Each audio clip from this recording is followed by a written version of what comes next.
An old man was assisted by a young gas station attendant who paid for his fuel, not realizing that this tiny gesture of being kind would result in her being abruptly fired.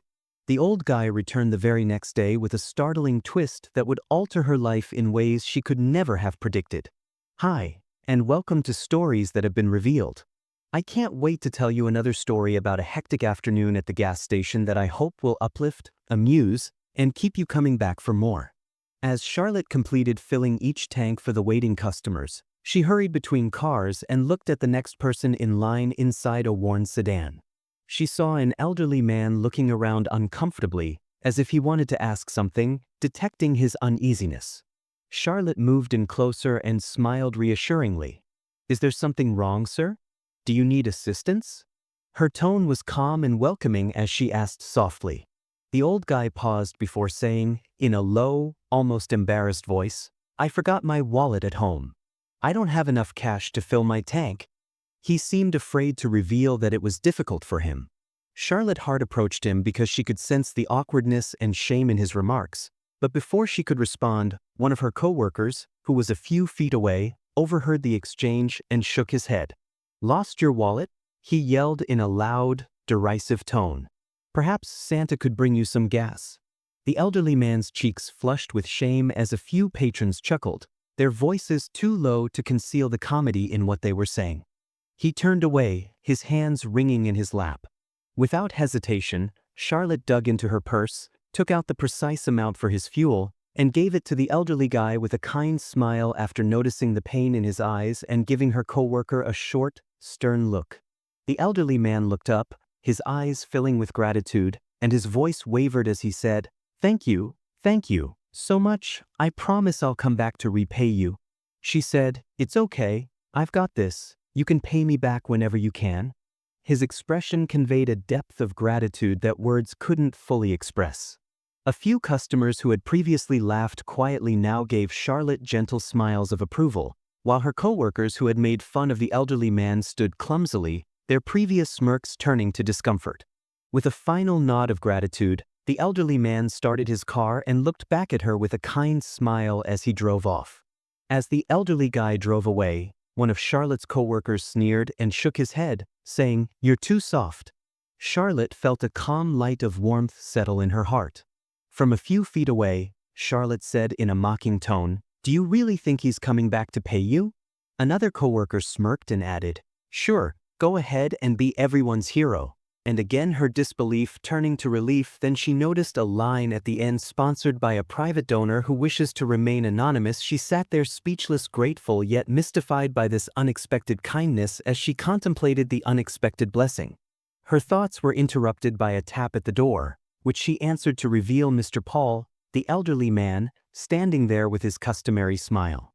He greeted her cordially, but there was a touch of something heavier in his eyes. "Charlotte," he began gently, "after hearing what transpired at the gas station, I wanted to stop by and check on you because I've been thinking about you." She said, "I did what I thought was right, and I have no regrets," nodding with a tiny smile on her face. Mr. Paul's eyes were filled with worry. "I feel accountable for what transpired. A few days after our last meeting, I returned to the station, but you weren't there. I inquired about it and learned that you were fired for what you did for me." He paused, his face hurt. Charlotte's heart sank, but she quickly shook her head, saying, "It wasn't your fault. I helped because I wanted to, but the older man didn't seem to be persuaded, so I still felt guilty, so I decided to do something for you." He took an envelope out of his coat and gave it to her, saying, "This is for you." When Charlotte opened it, still not knowing what to anticipate, she found the letter confirming a scholarship that would pay for her entire college tuition. "This is too much," she said, overwhelmed. Mr. Paul smiled gently at her. Before she could say anything, Mr. Paul put a comforting hand on her shoulder and said, "You don't need to thank me. I'm just helping because you deserve it." She couldn't believe it, but the overwhelming sense of gratitude in her chest made her hesitate, unable to fully accept it. Mr. Paul reached into his coat again and took out another letter, this one sealed with his company's insignia. "I've been working on a new business venture, Charlotte," he added, softly observing her as though he really knew the gravity of her hardships. "I have managed numerous businesses over the years, all of which started out slowly, but this one is unique. It's a new venture, and I need someone I can rely on to help make it successful, someone as good-hearted as you.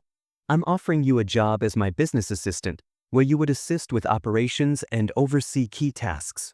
Charlotte's mind whirled. A job. He nodded. Yes, I believe in you, Charlotte. This isn't just about giving you money, but about offering you a chance to build something for yourself. Her mind was still catching up to the whirlwind of surprises, but despite the shock, there was a quiet warmth in her heart. The man who had been a stranger just weeks ago had now given her both a future and a way to stand on her own. She looked at the two letters in her hands, a scholarship and job offer, and felt overwhelming.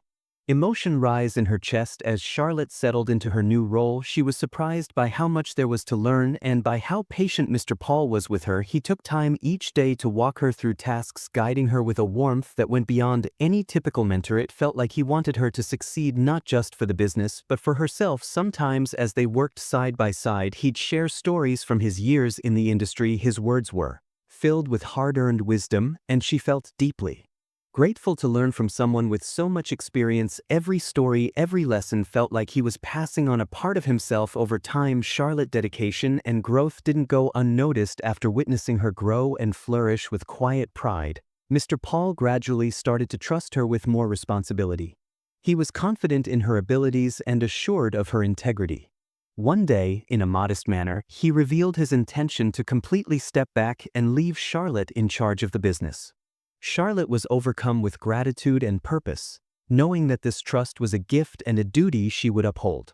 What had started as a fleeting relationship had evolved into something much deeper, something that felt like family. Charlotte experienced a silent thankfulness that went beyond words.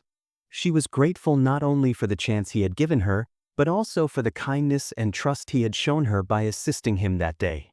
Without realizing it, she had given herself a fresh start, the opportunity to live a life shaped by kindness, and she knew she would carry that lesson with her going forward as a reminder that compassion always finds its way back, frequently in the most exquisite and unexpected ways.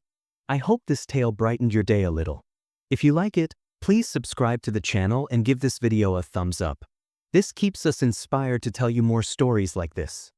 Thank you for watching, and we'll see you in the next one.